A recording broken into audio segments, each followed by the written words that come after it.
Olá, Giovana aqui, dando continuidade ao capítulo Superando o Seu Ambiente. Mediante o ensaio mental repetido de uma maneira melhor de pensar, agir ou ser, você instalará o hardware neural necessário para prepará-lo fisiologicamente para um novo evento. De fato, você fará mais que isso. O hardware do cérebro, conforme a analogia que uso neste livro, refere-se às estruturas físicas e à anatomia do conjunto até os neurônios. Se você mantém se instalando, reforçando e aprimorando o seu hardware neurológico, o resultado final dessa repetição é uma rede neural, na realidade, um novo programa de software. A exemplo dos softwares do computador, esse programa, por exemplo, um comportamento, atitude ou estado emocional, roda automaticamente. Assim, você cultiva o cérebro para ficar pronto para a nova experiência e, francamente, tem a mente a postos de modo a poder enfrentar o desafio. Quando muda sua mente, seu cérebro muda. Quando muda seu cérebro, sua mente muda. Então, quando chegar a hora de demonstrar uma visão contrária às condições ambientais existentes, é bem possível que você já esteja preparado para pensar e agir com a convicção firme e inabalável. De fato, quanto mais você formula uma imagem de seu comportamento em um evento futuro, mais fácil fica implementar um novo jeito de ser. Sendo assim, você consegue acreditar em um futuro que ainda não vê ou vivencia com seus sentidos, mas que visualizou tanto em sua mente que seu cérebro de fato mudou, parecendo que a experiência já aconteceu antes do evento físico no ambiente externo. Se você consegue, então o seu cérebro não é mais um registro do passado, mas se tornou um mapa do futuro. Agora que você sabe que pode mudar seu cérebro pensando de forma diferente, é possível mudar seu corpo para também parecer que ele teve uma experiência antes das circunstâncias reais pretendidas? Sua mente tem tamanho e poder.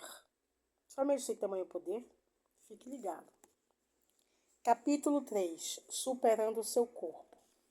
Ninguém pensa em um vácuo. Cada vez que você tem um pensamento, há uma reação bioquímica no cérebro. Você produz uma substância química. E como você aprenderá, o cérebro então libera sinais químicos específicos para o corpo, onde eles atuam como mensageiros do pensamento.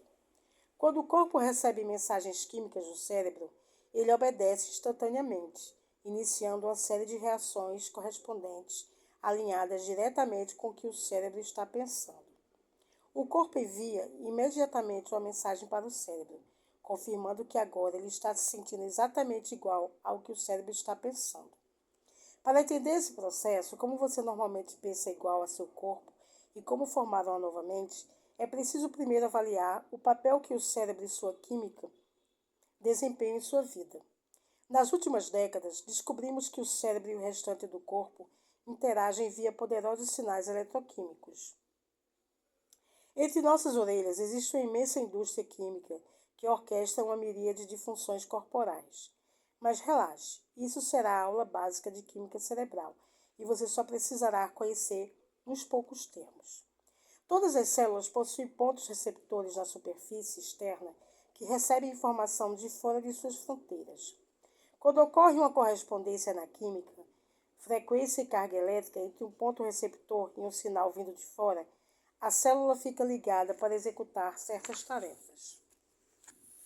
Neurotransmissores, neuropeptídeos e hormônios são as substâncias químicas da causa e efeito para a atividade cerebral e o funcionamento do corpo. Esses três tipos de substâncias químicas, chamadas ligantes, conectam-se e interagem com a célula ou a influenciam em questão de milissegundos. Neurotransmissores são mensageiros químicos que basicamente enviam sinais entre células nervosas, permitindo a comunicação entre o cérebro e o sistema nervoso. Existem diferentes tipos de neurotransmissores, cada um é responsável por uma atividade específica. Alguns estimulam o cérebro, outros o deprimem, enquanto outros nos deixam sonolentos ou despertos. Eles podem mandar um neurônio desprender-se de sua conexão atual ou fazê-lo colar-se melhor à presente conexão. Podem inclusive alterar a mensagem enquanto ela é enviada a um neurônio, reescrevendo-a de modo que uma diferente mensagem seja entregue e todas as células nervosas conectadas. Neuropeptídeos, o segundo tipo de ligante, constitui a maioria dos mensageiros. A maior parte é produzida em uma estrutura do cérebro chamada hipotálamo.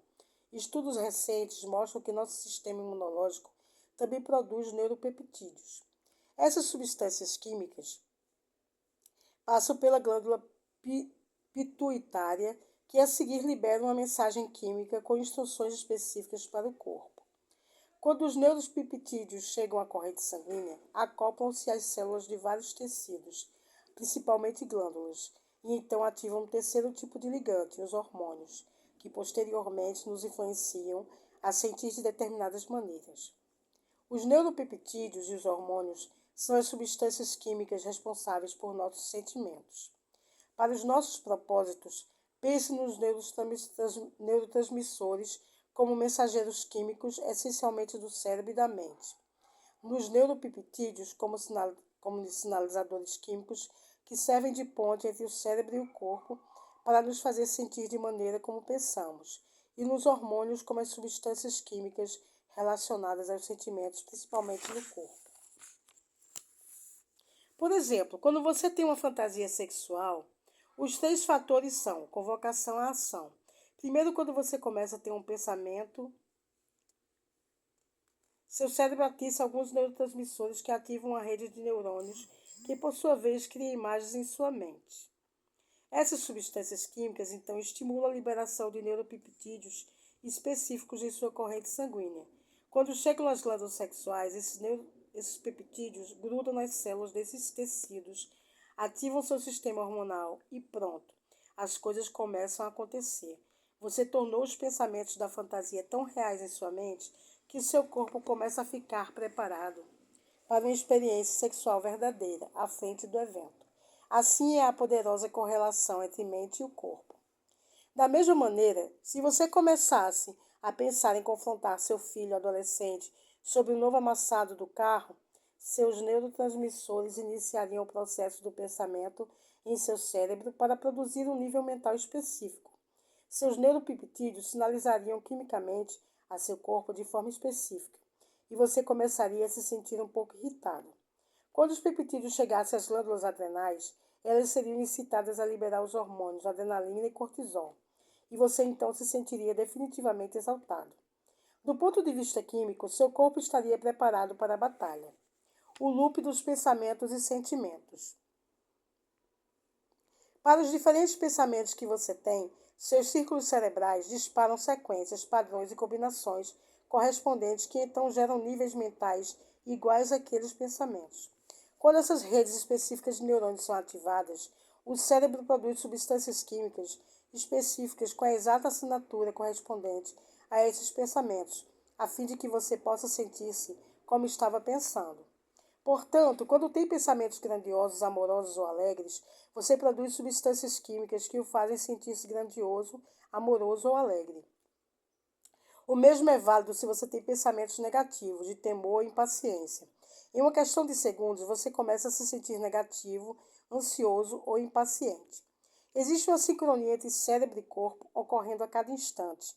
De fato, quando começamos a nos sentir do modo como estamos pensando, pois o cérebro está em constante comunicação com o corpo, começamos a pensar do modo como o corpo está se sentindo.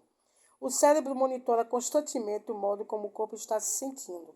Baseado na resposta química recebida, o cérebro gera mais pensamentos que produzem mais substâncias químicas correspondentes ao modo como o corpo está se sentindo. De modo que primeiro começamos a nos sentir de acordo com o que pensamos e a seguir pensamos conforme nos sentimos. Vamos nos aprofundar nessa ideia ao longo do livro, mas considere que os pensamentos relacionam-se principalmente com a mente e o cérebro, e os sentimentos estão conectados ao corpo. Portanto, quando os sentimentos do corpo aliam-se aos pensamentos de um estado mental particular, mente e corpo trabalham juntos como um só. E, como você vai lembrar, quando mente e corpo estão em uníssono, o produto final é denominado estado de ser. Poderíamos dizer ainda que o processo de continuamente pensar e sentir e pensar cria um estado de ser que produz efeitos em nossa realidade. Um estado de ser significa que nos acostumamos a um estado mental e emocional, um modo de pensar e um modo de sentir que se tornaram parte da nossa autoidentidade. Assim, descrevemos que somos pelo modo como pensamos e, portanto, nos sentimos ou somos no presente momento. Estou furioso, estou sofrendo, estou inspirado, estou inseguro, estou pessimista. No entanto, ao se passar anos tendo certos pensamentos e então sentindo-se do mesmo modo, e daí pensando igual a esses sentimentos, o hamster na roda, cria-se um estado de ser memorizado no qual podemos declarar, enfaticamente, nossa afirmação do eu sou como algo absoluto. Isso significa que estamos no ponto em que nos definimos como esse estado de ser.